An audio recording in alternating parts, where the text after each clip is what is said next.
ভারতের হাই কমিশনারকে ডাক ঢাকার। হাই কমিশনারকে তলব বাংলাদেশের অন্তর্বর্তী সরকারের। 10 দিনের মধ্যে দ্বিতীয়বার প্রণয় বর্মাকে তলব করা হলো। সান্নিকের কাছ থেকে ডাকবো, সান্নিককে জানবো আরো কি কারণে এই তলব করা হলো, কি কারণে ডাকা হলো প্রণয় বর্মাকে।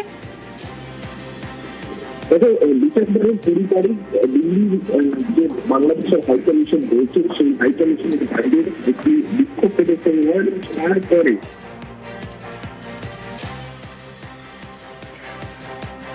সান্নিক, তোমার কথা স্পষ্ট শুনতে পাচ্ছি না, একটু যদি সরে এসে কথা বলা সম্ভব হয়। এই মুহূর্তের খবর জানাচ্ছি আপনাদের, ভারতের হাই কমিশনারকে ডাক ঢাকার।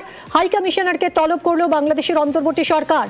10 দিনের মধ্যে দ্বিতীয়বার এই প্রণয় বর্মাকে তলব করা হলো। গত 14 ডিসেম্বর তলব করে বাংলাদেশ বিদেশ মন্ত্রক।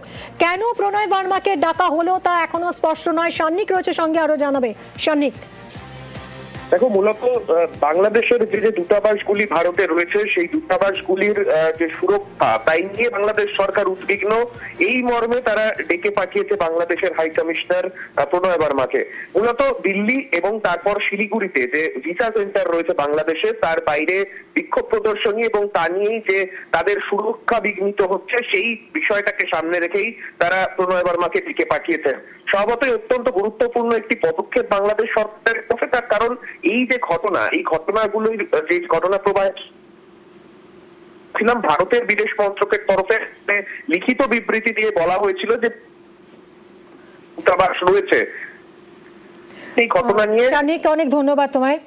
কি কারণে তলব সেটা এখনো যদিও স্পষ্ট নয়, কিন্তু বাংলাদেশ এবং ভারত বাংলাদেশে কূটনৈতিক টানাপোড়েন চলছে, সেই আবহেই আবারও ভারতের হাই কমিশনারকে ডাক ঢাকার।